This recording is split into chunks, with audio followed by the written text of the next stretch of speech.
We travelled from Brasov to Sibiu on an incredibly smart train, and again enjoyed stunning views of the Carpathians nearly all the way, and stopped at a rather imposing wayside station en route.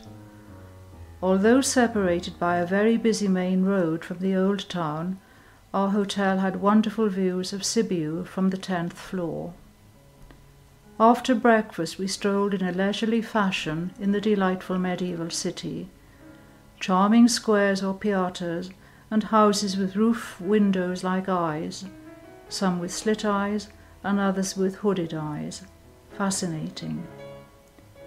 We visited the massive evangelical cathedral with its eye-catching coloured roof tiles.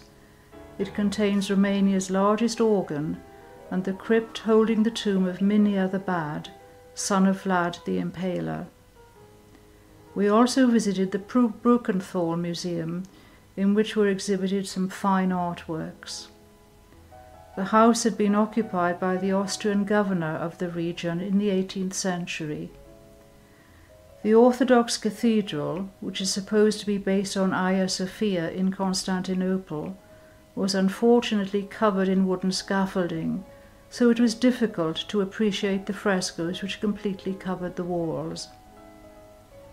The old town was quite small, and we were able to take our time visiting not just the areas which had been renovated during Sibiu's year as capital of culture, but also the narrow streets off the main square where the medieval houses were in a very poor state of repair.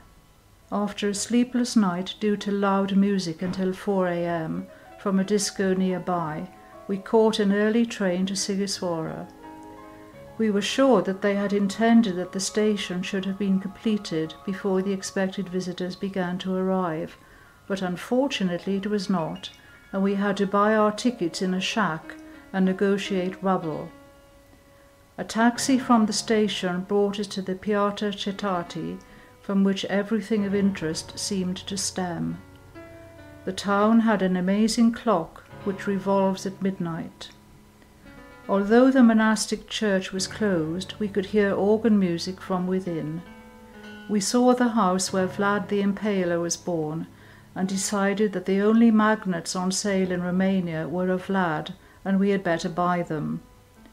We climbed the 175 steps of the 17th century scholars' stairs. It was fortunate that the steps were covered, because it was exceedingly hot climbing up to the school and the church on the hill. Unfortunately, the church was closed.